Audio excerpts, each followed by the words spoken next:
आगे बढ़ते हैं। कश्मीर में जो इस वक्त हो रहा है वो बहुत ही चिंताजनक है। कई लोगों को 1990 की याद आने लगी है। दुस्वप्न कश्मीरी पंडितों के सामने एक बार फिर खड़ा हो गया है। लगातार टारगेटेड किलिंग हो रही है, हालात बिगड़ते जा रहे हैं। लोग सुरक्षित स्थानों की तलाश में अपने घर की तरफ लौटने की कोशिश में हैं। ये किसी एक जिले की बात नहीं है। दक्षिण कश्मीर के कई हिस्सों में सुरक्षा इतना बड़ा मुद्दा बन चुका है कि सरकार के खिलाफ आवाज उठने लगी है। एलजी के शासन को लेकर लोग लगातार सवाल उठा रहे हैं। मनोज सिन्हा के ऊपर लगातार सवाल उठ रहे हैं। सबसे पहले आपको बताएंगे कश्मीर में लोगों का सरकार से जो भरोसा है उसको अब दोबारा जीतने के लिए क्या क्या कोशिशें हो रही हैं। लेकिन लोग लगातार सरकार से यह सवाल पूछ रहे हैं, क्या दोबारा हमें 1990 की तरह स्केपगोट यानी कि बलि के बकरे की तरह छोड़ दिया गया है। कश्मीर से यह विशेष रिपोर्ट।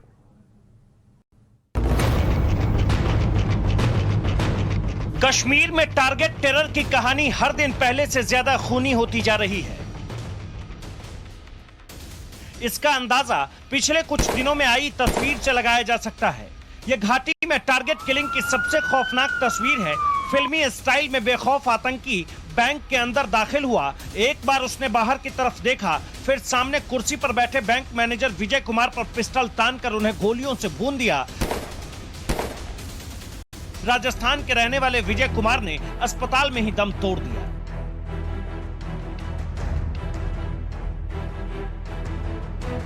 पिछले कुछ दिनों में दक्षिण कश्मीर में हालात किस तरह से बदले हैं उसे बताने के लिए कई उदाहरण हैं।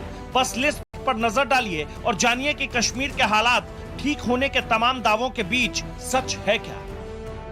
25 मई को बडगाम में टीवी आर्टिस्ट अमरीन भट्ट की हत्या की गई। 24 मई को श्रीनगर में कांस्टेबल सैफुल्ला कादरी की हत्या हुई। 13 मई को पुलवामा में पुलिसकर्मी रियाज अहमद ठाकुर की हत्या हुई।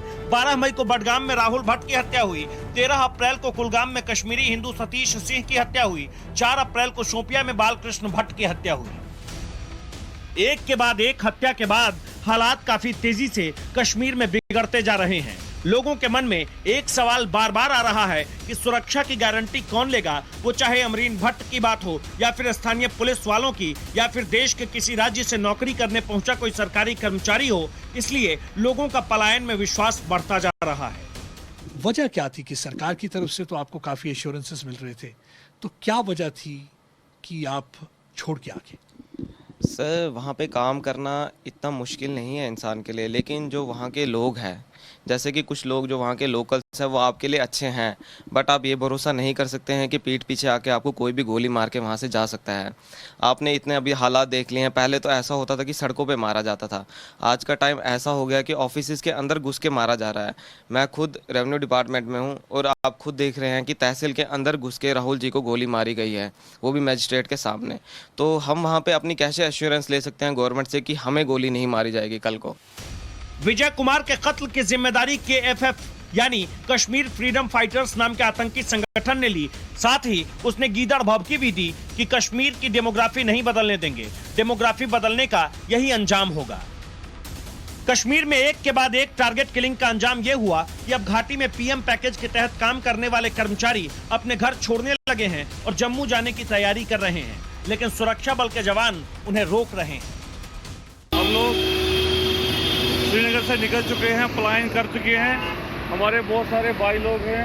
हम नेशनल हाईवे में अभी रामबन पहुंचे हैं और बहुत जल्दी हम लोग जम्मू पहुंच जाएंगे।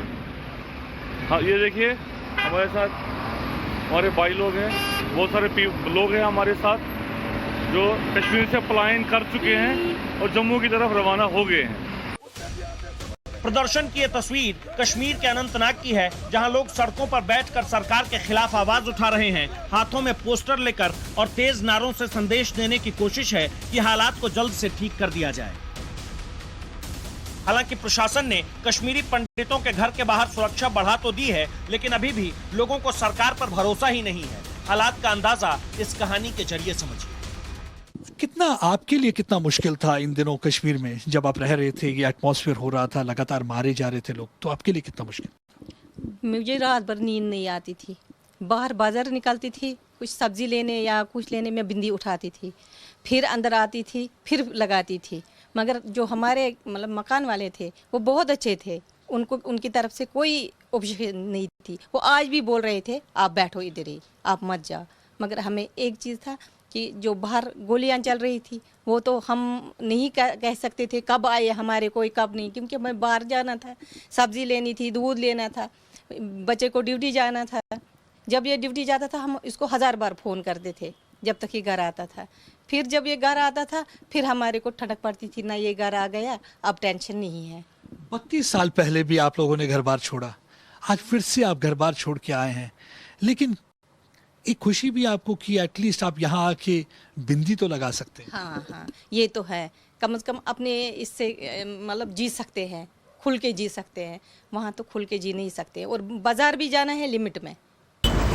कश्मीर के ताजा हालात को इस तस्वीर के जरिए भी समझ सकते हैं लोग किस तरह अपना बोरिया बिस्तर बांध कर लौटने लगे हैं। जिसके पास जितना सामान है उसी के साथ लोग दक्षिण कश्मीर छोड़ रहे हैं। सरकारी कर्मचारी तो अब सरकार से अपील करके सुरक्षा की गुहार तक लगा रहे हैं। हम आदरणीय एलजी साहब और यूटी एडमिनिस्ट्रेशन से ये गुजारिश करते हैं कि हम कश्मीरी पंडितों की जान बचाई जाए, हमें यहाँ से जम्मू जाने दिया जाए। हमें सरकार ने यहाँ पर होस्टेजेस बनाया है, हमें घर से बाहर नहीं निकलने दिया जा रहा है। डर के मारे हमारा पूरा परिवार यहाँ सहम गया है। एक और तस्वीर देखिए कि बच्चे भी सुरक्षा की मांग के साथ सड़कों पर है। हाथों में पोस्टर है, पोस्टर पर लिखा है मैं अपने पापा से प्यार करता हूँ, मैं उन्हें खोना नहीं चाहता। कांपते मन के साथ कश्मीरी पंडित कह रहे हैं कि हमारे लिए सुरक्षा ही सबसे बड़ा मुद्दा है। चिट्ठी के जरिए इस दर्द को बताने की कोशिश भी की गई है। कश्मीरी हिंदुओं में यह दहशत और खौफ इसलिए है क्योंकि घाटी में 5 महीने के भीतर 14 हिंदुओं की हत्या हो चुकी है। लेकिन सवाल ये कि आखिर इसका समाधान क्या है? टारगेट किलिंग रोकने के लिए सरकार को क्या कदम उठाने चाहिए? कश्मीर में दोबारा 1990 जैसे हालात पैदा ना हो, इसके लिए सरकार का क्या एक्शन होना चाहिए? Bureau report, times now, Navbharat. इन्हीं सब को लेकर आज सरकार की एक अहम बैठक अमित शाह जो गृह मंत्री हैं उनकी अध्यक्षता में चल रही है। उसमें रॉ के चीफ पहुंचे हैं, अजीत डोवाल वहां पर हैं, आईबी के चीफ वहां पर हैं, लेफ्टिनेंट गवर्नर वहां पर हैं, सेना अध्यक्ष भी वहां पर हैं। तो अब क्या स्ट्रैटेजी सरकार बनाएगी और क्या बदलाव होंगे, ये बहुत अहम होगा। लेकिन इस बीच कश्मीरी पंडितों की संघर्ष समिति जो है उसने एक चिट्ठी चीफ जस्टिस ऑफ इंडिया को लिखी है, और उसमें जिस तरह की बातें लिखी गई हैं वो बहुत ही कम से कम हताशा वाली जरूर है। किस तरीके के डर में जी रहे हैं कश्मीरी पंडित इस समय जम्मू कश्मीर में, ये बात समझनी होगी। उन्होंने लिखा है कि हालात जो है 1990 से ज्यादा खराब हो गए हैं। 1990 में जो लोग नहीं गए वो अब कश्मीर छोड़ रहे हैं। कश्मीरी हिंदुओं पर लगातार अटैक, आतंकी संगठन कश्मीरी हिंदुओं को धमका रहे हैं। कश्मीरी पंडितों की सुरक्षा में कमी के लिए सरकार जिम्मेदार है। कश्मीरी पंडित घाटी छोड़ना चाहते हैं। ये कश्मीरी पंडितों की संघर्ष समिति जो है उसकी चिट्ठी है चीफ जस्टिस ऑफ इंडिया को, जो 1 तारीख को लिखी गई थी।